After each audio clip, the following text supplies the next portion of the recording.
Hello friends. So if you all have seen my previous video, then you all have known that I have cleared RR, BPO and IBPS PO. तो recently मेरा DV हो चुका था और काफ़ी अच्छा मेरा डीवी गया। डॉक्यूमेंट्स वगैरह मेरे तो सारे कंप्लीट थे।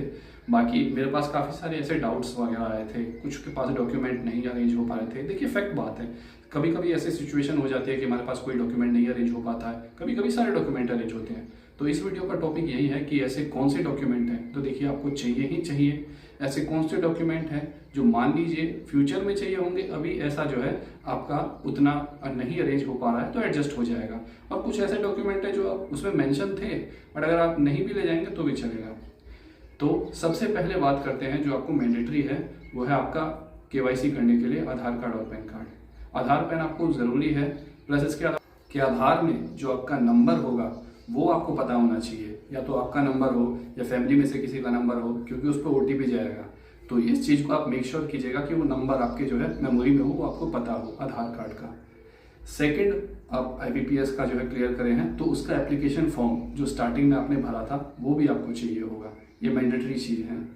और इसके बाद आपको जो है आपका एंटीसीडेंट फॉर्म जो वेबसाइट पे आपको फिल करने के लिए दिया होगा, उसका 2 आपको फोटो स्टेट फिल्ड किया हुआ, पूरी तरीके से फिल्ड किया हुआ आपको चाहिए। मान लीजिए अगर आपको नहीं पता होता है कि क्या फिल्ड करना है किसी में, तो ऐसा कोई टेंशन नहीं है, बहुत अच्छे लोग होते हैं वहाँ पे DV वाले, आप वहाँ पे ही फिल कर सकते हैं। अगर ऐसा कोई कंफ्यूजन है तो आप जो है उसको ब्लैंक ही आप ले जाइए।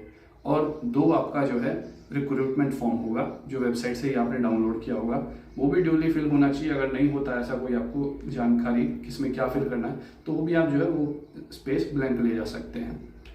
इसके अलावा आप जो है अपना जो ग्रेजुएशन किया है, 10th 12th ग्रेजुएशन में जो भी मार्कशीट वगैरह है वो सब आपको चाहिए ही होंगी, ओरिजिनल प्लस फोटो स्टेट। इसके अलावा डिग्री आपको चाहिए होगा आपके लास्ट ग्रेजुएशन का। अगर मान लीजिए डिग्री आपके पास नहीं होता है तो प्रोविजनल डिग्री ज़रूर ले जाइएगा, वो आपको चाहिए ही चाहिए।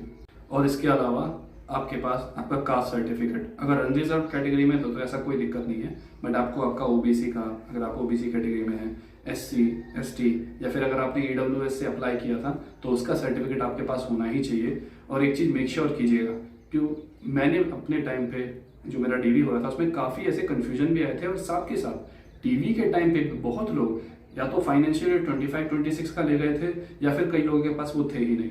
तो पहली बात अगर नहीं है तो ऐसा तो वैसे कोई दिक्कत नहीं है, आप उस समय जो है आपका अंडरटेकिंग लिखवा लिया जाएगा, बट आपके पास फाइनेंशियल ईयर 24-25 का ही होना चाहिए जिस साल में आपने आपका फॉर्म फिल किया था। अब ये ज़रूरी नहीं है कि आपका जो है उस समय फॉर्म भरने से पहले का हो, कभी का भी हो सकता है, बट 24-25 का ही होना चाहिए। अब इसके बाद कास्ट सर्टिफिकेट का हमने बात कर लिया, वो रख लीजिएगा। उसका फोटो स्टेट आपके पास, मान लीजिए अगर आपने 12th में आपने कंप्यूटर आपका मेंशन था उसमें तो चल जाएगा, बट नहीं है तो आपके पास एक कंप्यूटर सर्टिफिकेट भी होना चाहिए, ये भी ज़रूरी है।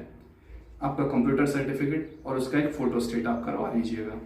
इसके अलावा जो लोग एक्सपीरियंस थे, वर्किंग थे, चाहे पब्लिक सेक्टर में हो या प्राइवेट सेक्टर में हो, तो आपको या तो आपका NOC होना चाहिए, एक्सपीरियंस लेटर होना चाहिए, आपका उस कंपनी का वो आपके पास होना चाहिए उस समय। तो ये आपका एक्सपीरियंस लेटर हो गया। इसके अलावा जो सबसे फॉरमोस्ट इम्पोर्टेंट चीज़ है वो है आपके 3 कैरेक्टर सर्टिफिकेट जो वेबसाइट ने आपको बोले थे करवाने के लिए।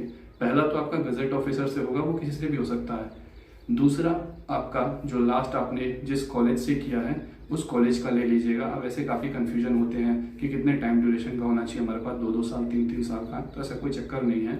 ये सब जो DV वाले होते हैं या CLD वाले होते हैं उन लोग के अपने जो है मनगढ़ंत कहानियाँ होती है, चोचले होते हैं कि हमें इतने टाइम का चाहिए, बट ऐसा कोई रेस्ट्रिक्शन नहीं है। आपका बस वो कॉलेज का हो, फिर चाहे वो कितना भी पुराना हो, 100% वो चलेगा। और एक और कैरेक्टर सर्टिफिकेट आपके जो बैंक मैनेजर हैं नियर बाय या जो भी आपको जानता हो, तो देखिए क्लियर सी बात है, जो आपको जानता हो बट आपका रिश्तेदार ना हो उससे आप करवाइएगा, क्योंकि ऐसे आप किसी भी बैंक मैनेजर के पास जाएंगे तो वो जनरली नहीं करते, और ये नियम भी नहीं है करेगा कि वो, तो आप ऐसे जिस किसी को जानते हो उस बैंक मैनेजर से जो है अपने कैरेक्टर सर्टिफिकेट पे नाम वगैरह साइन वगैरह करवा सकते हैं। तो ये 3 कैरेक्टर सर्टिफिकेट आपको चाहिए ही चाहिए होंगे, प्लस 5 पासपोर्ट साइज फोटोग्राफ आप जो है अपने पास रख लीजिएगा। और हाँ, 5 पासपोर्ट साइज फोटो ये अलग से है, जो आपके रिक्रूटमेंट फॉर्म पे और एंटीसीडेंट फॉर्म पे वो आपके पास अलग से 4 फोटो होना ही चाहिए। तो ये भी चीज़ें हैं। और इसके अलावा अब मैं बात करता हूँ, ये सारे डॉक्यूमेंट मैंने आपको बता दिए, कम्प्लीटली फिनिश हो चुका है। अब मैंने जैसे कि बताया था कि कुछ ऐसे डॉक्यूमेंट है जिनमें आपको रिलैक्सेशन मिल जाएगा। ये जो डॉक्यूमेंट थे, इनमें से काफ़ी डॉक्यूमेंट मैंडेटरी थे, जैसे कि आपका recruitment form, antecedent form, 3 character certificate, आपके पासपोर्ट साइज फोटोग्राफ, KYC करने के लिए आपका आधार और पैन, तो ये सब मैंडेटरी है। अब मैं बात करता हूँ ऐसे कुछ डॉक्यूमेंट्स जो कि वैसे तो मैंडेटरी हैं, बट इस समय अगर आप नहीं दे पाते हैं किसी वजह से, तो अंडरटेकिंग ले लिया जाएगा। उसमें आपका आता है, मान लीजिए किसी भी आपका सब्जेक्ट का मार्कशीट रह गया है, कोई भी ग्रेजुएशन का हो, या फिर मान लीजिए डिग्री आपका नहीं मिल पाया है, तो उसका आपका अंडरटेकिंग लिखवा लिया जाएगा, बिल्कुल कोई टेंशन वाला बात नहीं है। सेकेंडली, अगर मान लीजिए आपका कंप्यूटर सर्टिफिकेट नहीं है, आपने 12th में भी नहीं किया था और अभी भी नहीं जा पाए, तो बिल्कुल ऐसा टेंशन वाला बात नहीं है, उसका भी आपका अंडरटेकिंग लिखवा लिया जा सकता है। पर हाँ, ये चीज़ मैंडेटरी है, लास्ट में जब आप ट्रेनिंग के लिए जाएंगे आपको देना ही पड़ेगा। तो अभी आप रिलैक्स हो जाइए, बट हाँ, अंडरटेकिंग आपसे ले लिया जाएगा। और तीसरा आपका आता है, अब मान लीजिए आपने वर्किंग थे, आप उसका एक्सपीरियंस सर्टिफिकेट नहीं ले जा पाए, कंपनी से अभी नहीं मिला है, तो उसका भी आपका जो है अंडरटेकिंग लिखवा लिया जाएगा। तो ये 3 चीज़ें हैं जो हैं तो मैंडेटरी, बट इनका अंडरटेकिंग आपसे लिखवा लिया जा सकता है। अब कुछ ऐसी मैंने चीज़ें देखी जो चूँकि मेरा डिग्री हो चुका है, तो उसमें था तो वेबसाइट पे मेंशन, बट उसमें मैंडेटरी नहीं था और ना ही उन्होंने मेरे से पूछा। वो तो मैंने उनको सामने से ऐसा प्रपोज किया कि सर ये डॉक्यूमेंट था, तो क्या आपको ये चाहिए? तो उन्होंने ऐसा, मैंने उनके एक्सप्रेशन से मुझे देखने में पता चला कि ऐसा वो मैंडेटरी नहीं था। तो उन्होंने अपने साइड से ऐसा मेरे को कंफर्म किया कि ये 100% मैंडेटरी नहीं है और ना ही वो मांग रहे हैं। तो वो था आपका कंप्यूटर सर्टिफिकेट। जी हाँ, कंप्यूटर सर्टिफिकेट उन्होंने मेरे से बिल्कुल नहीं मांगा।